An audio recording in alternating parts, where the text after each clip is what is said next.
ना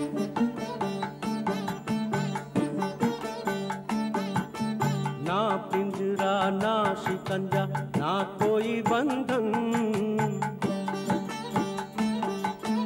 ना पिंजरा ना शिकंजा ना कोई बंधन, चारों ओर है तेरे लिए मुक्त गगन हो काहे रे मन, चारों ओर है तेरे लिए मुक्त गगन हो काहे रे मन।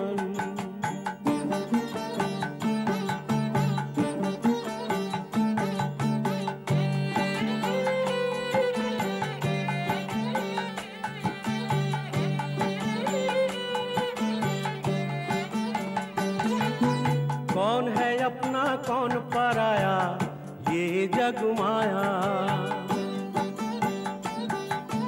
बीच मझधार किसने पाया है किनारा,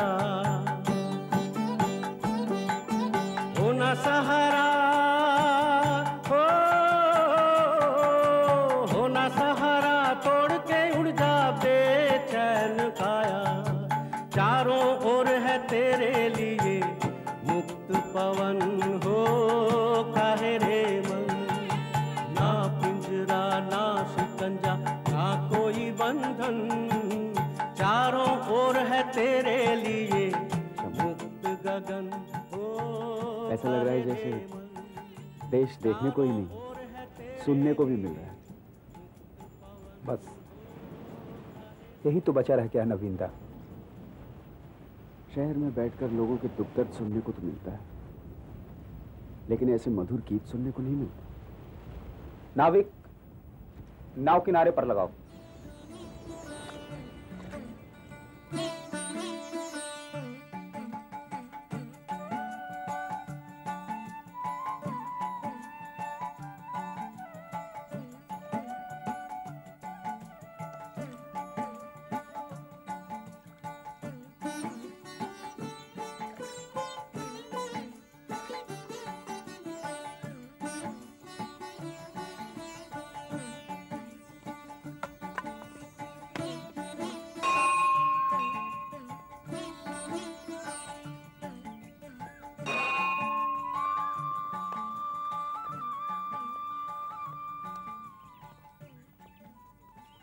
नमस्कार।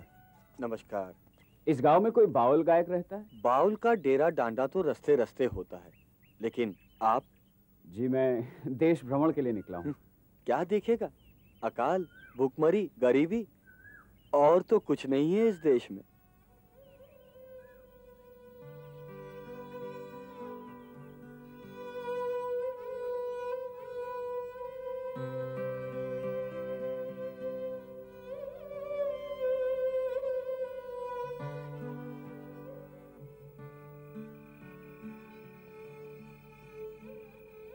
मैं जमींदार, एक और जमींदार के यहां शरण ली है।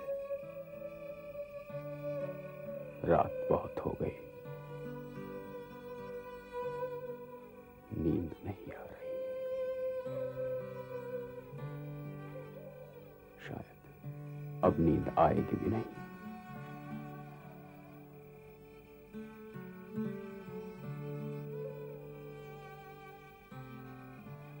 शस्य श्यामला ये देश हमारा, फिर भी इतनी गरीबी।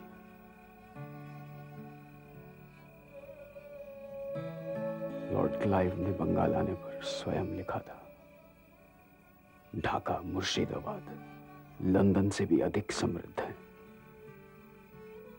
और सिर्फ 100 साल बाद ये दशा।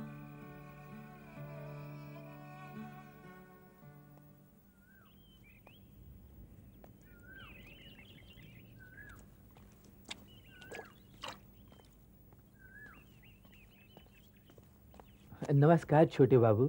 कौन है आप? आप नहीं तुम कहिए हुजूर। अदीन का नाम भुजंग है, इब्राहिमपुर से आ रहा हूँ हुजूर। कभी वहाँ आपकी जमींदारी थी। यानी अब नहीं है? कागज पत्र में तो अब भी है हुजूर, लेकिन काम काज में नहीं हुजूर। 6-7 सालों से तो कोई भी नहीं आ रहा है, यहाँ तक कि कोई तकादा भी नहीं कर रहा है। अब तो मैं ही वहां का जमींदार हूं हुजूर। आपका नाम भुजंग बड़ा ही उपयुक्त नाम है। काल भुजंग से कम नहीं है आप।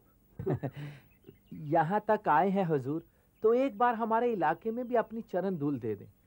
लोगों को बड़ी प्रसन्नता होगी हुजूर। बस यहाँ से थोड़ी दूर पर ही है। मैं आपके लिए पालकी का इंतजाम करता हूँ हुजूर। नहीं नहीं, मुझे इसकी आवश्यकता नहीं। आओ शंभू, चलो।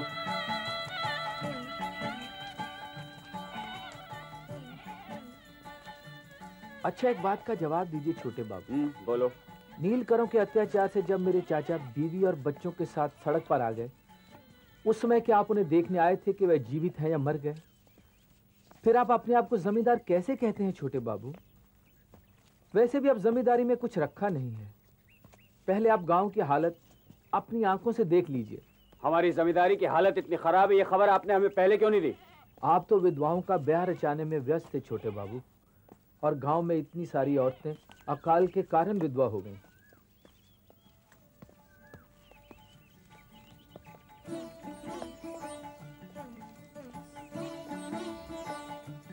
वो रहा इब्राहिमपुर हुजूर।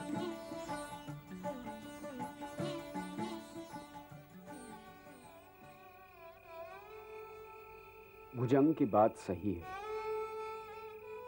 जमींदार के घर जन्म पाने से ही तो जमींदारी का हक मिला।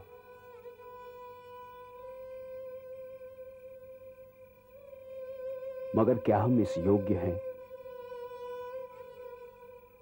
पूर्वजों ने भी जो जमींदारी पाई थी, क्या वो उसके योग्य थे?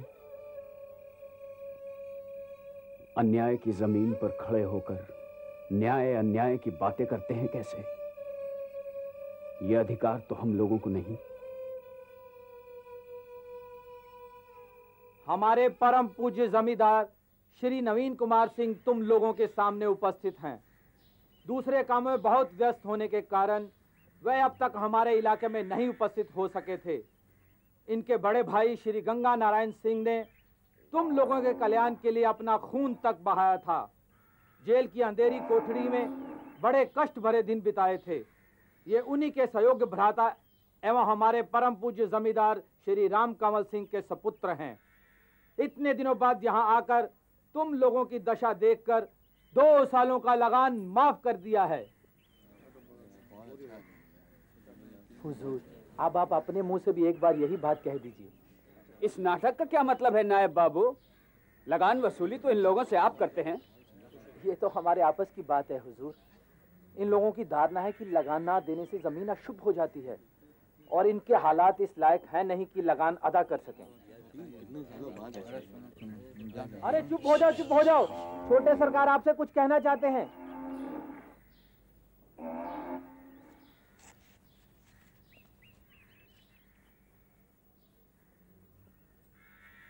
हमें देखकर बड़ी खुशी हुई कि हमारे नायब महाशय आप लोगों की इतनी अच्छी देखभाल कर रहे हैं। उन्हीं से यहाँ की हालत के बारे में सुना, और इसीलिए मैंने ये फैसला किया है कि आज से हमारे इलाके की सारी जमीन कर मुक्त हो गई। आज से आप लोगों को कोई लगान नहीं देना होगा। नवीन बाबू की जय, नवीन बाबू की जय, नवीन बाबू की जय, नवीन बाबू की जय, नवीन बाबू की जय, नवीन बाबू की जय, नवीन बाबू की जय, नवीन बाबू भुजंग कैसी रही? नवीन बाबू की जय, नवीन बाबू की जय, नवीन बाबू की जय।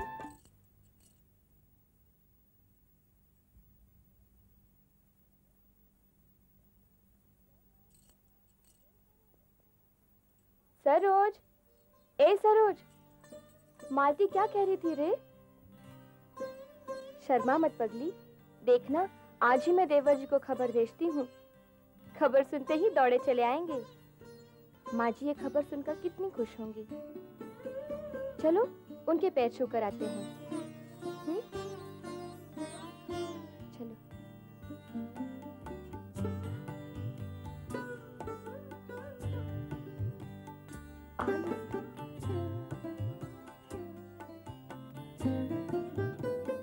जाओ।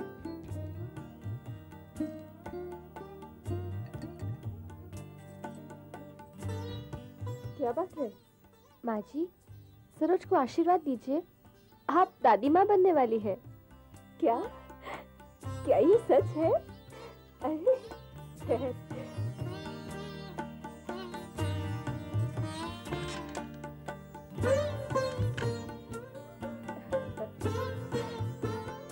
ले, गंगा से कहना, हाँ?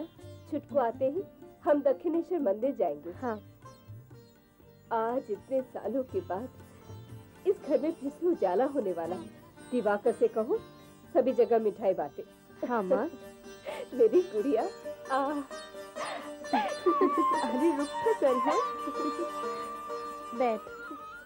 मैंने कहा था ना, माँ जी ये खबर सुनकर बहुत खुश होंगी। और सुन, अब से भागना वगैरह बंद। हाँ।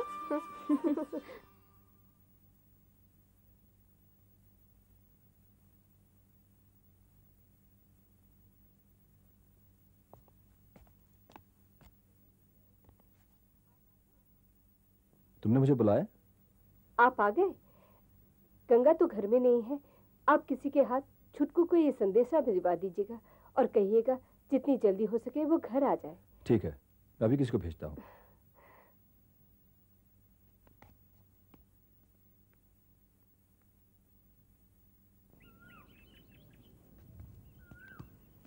सुनो भुजंग, तुम्हारे ऊपर बहुत से काम सौंपना चाहता हूं मैं चाहता हूं कि प्रति 2 गांव पर बच्चों की शिक्षा के लिए स्कूल बने और जिस साल अकाल पड़े उस साल किसानों को बिना ब्याज के बीज और खाने का धान दिया जाए। और कलकत्ता जाते ही भूल जाएंगे आप। और फिर अभी तो विदु शेखर बाबू जिंदा है, वही सब कुछ उल्टवा देंगे। नहीं नहीं, ऐसा कुछ नहीं होगा, घबराओ मत।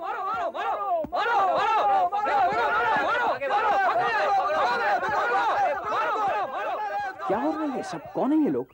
इसी को तो नीति का खेल कहते हैं हुजूर। आज आप गांव में आकर इतना दान कर रहे हैं। आपका जब जन्म हुआ तो विदु शेखर बाबू ने लठेतों को भेजा था। लठेतों ने इनका घर जला दिया था। तब इसकी बीबी ने शर्म से आत्महत्या कर ली थी और तब से ये पागल हुआ घूम रहा है।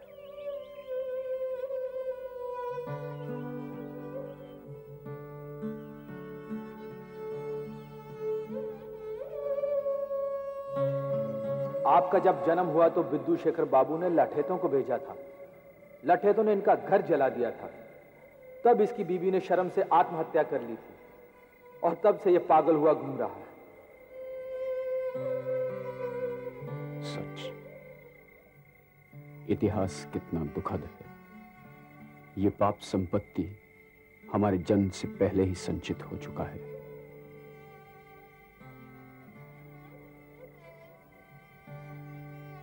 एक और पाप संचित हुआ मेरे जन्म के साथ, मेरे अजानते।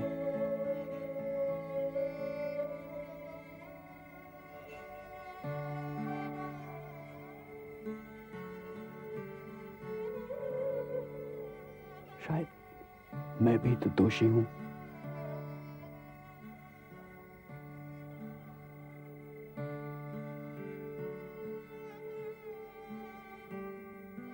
क्या इतिहास बदल नहीं सकता?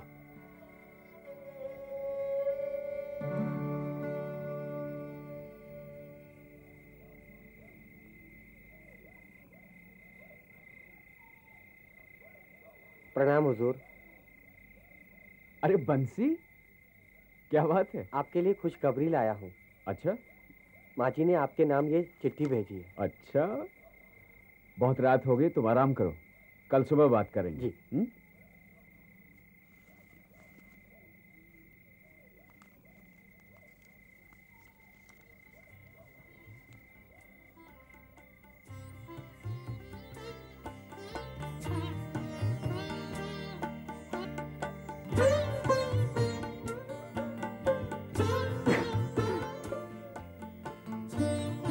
सिर्फ इतिहास ही नहीं, भावी काल भी तो है। अपने कलंकित अतीत को धोकर भावी काल का शुद्ध रूपेण स्वागत करना होगा।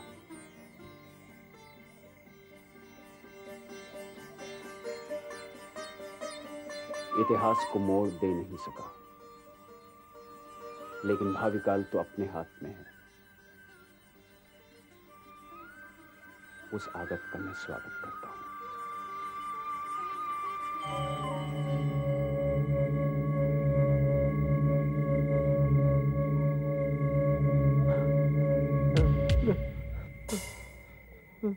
त्रिलोचन,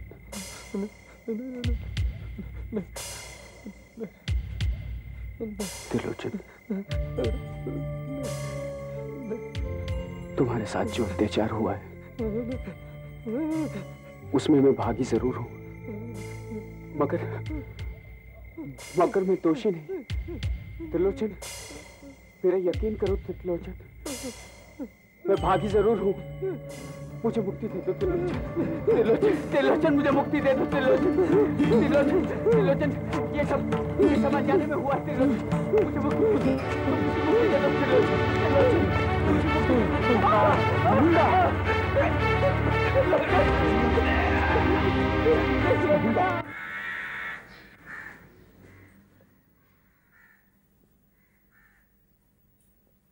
हुजूर, हुजूर, गजब हो गया हुजूर। क्या हो गया? छोटे बाबू को लोग लेकर आए हैं। लेकर आए हैं? क्या मतलब? उनको बहुत चोट लगी हुजूर। वो इब्राहिमपुर गए थे, वहां पे किसी पागल आदमी उनको सीने पे बहुत पूरी तरह से काट लिया। सीने पे काट लिया? तू पागल तो नहीं हो गया?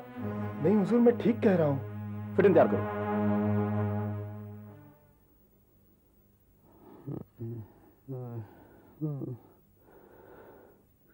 डॉक्टर, यहां से पकड़िए।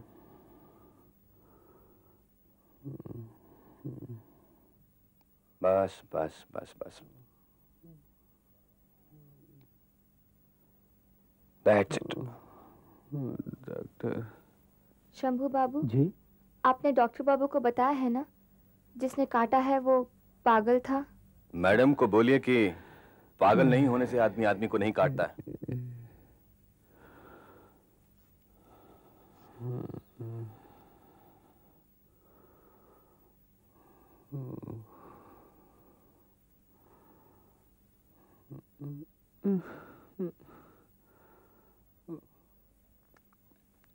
अभी कथा कहानी सुनने की इनकी अवस्था नहीं है। ड्रेसिंग किया है, दवा दे दिए। कम से कम 6 घंटे के लिए इन्हें सोने देना चाहिए। सिर्फ आप इस कमरे में रहेंगे, बाकी सबको जाने के लिए कहिए।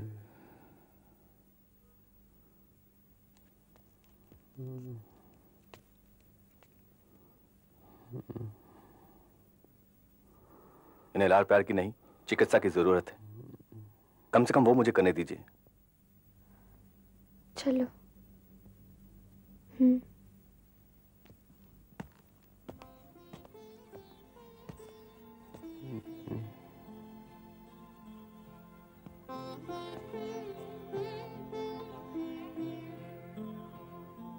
डॉक्टर साहब, वो कैसा देखा? यही जानना चाहते ना आप? तो दृश्य अच्छा नहीं, लेकिन अभी वज्रपात होगा इसकी आशंका भी नहीं। अभी आप जाइए, मुझे इनकी देखरेख करने दीजिए।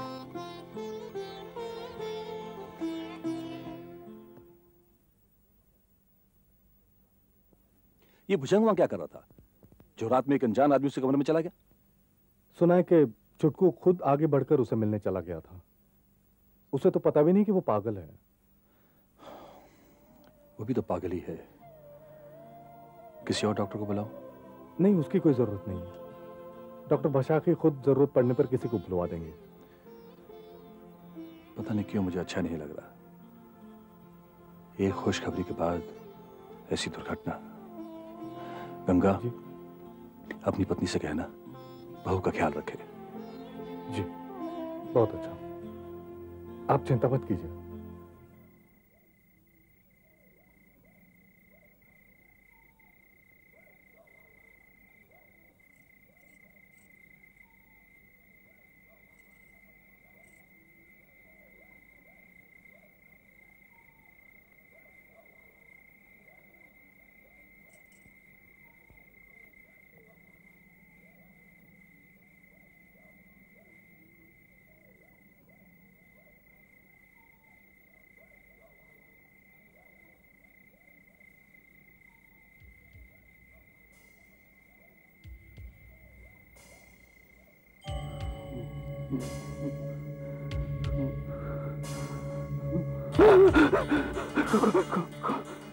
क्या हुआ?